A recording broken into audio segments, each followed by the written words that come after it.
Ladies and gentlemen, family and friends, scholars and dignitaries, welcome to another episode. Welcome to my world.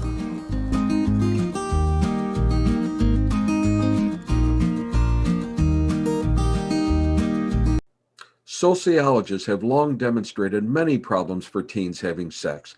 Early onset sexual behavior is identified as a high risk factor for youth, leading to both pregnancies and social diseases.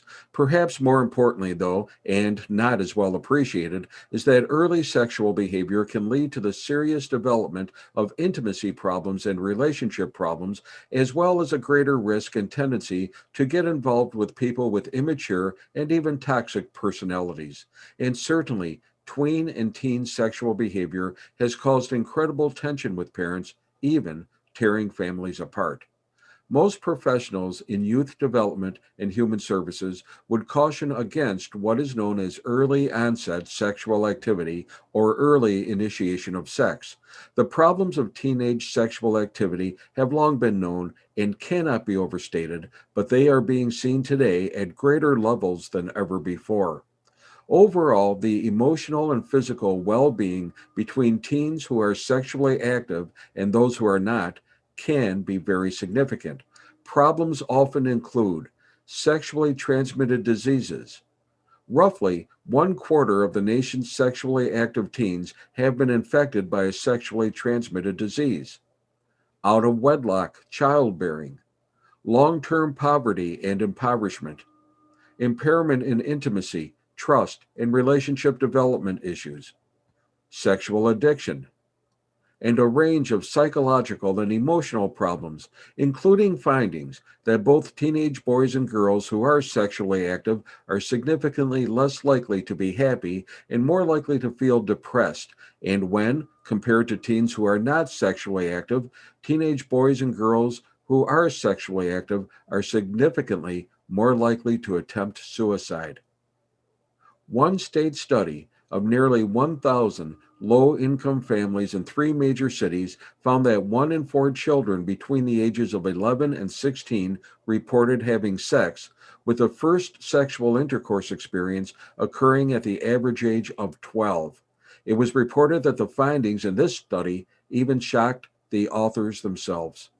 And according to one researcher, if 12 years old was the average age for sex in this one study, that meant that some kids were starting at 10 or even younger, perhaps even as early as 8 or 9. And it was found that it is also not uncommon for tweens or teens who have early onset sex to parent multiple children in a short period of time and to do so by different partners.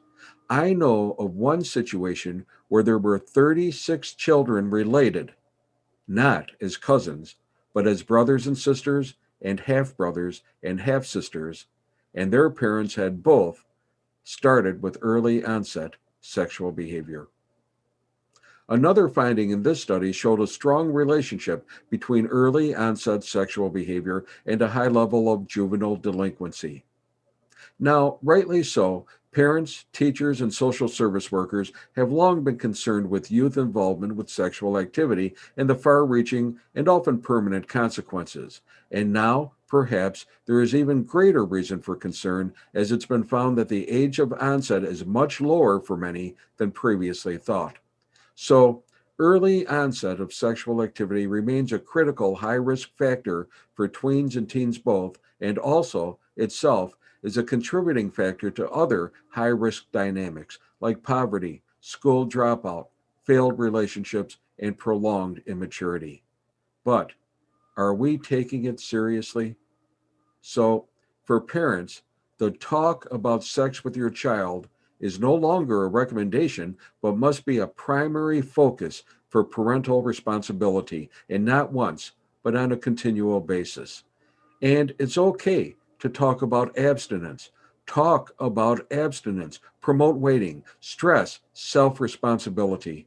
You cannot leave your children to the fates, to peer pressure, or to television to teach them about sex, or to the whims of the times, especially in an oversexed and sex crazed culture.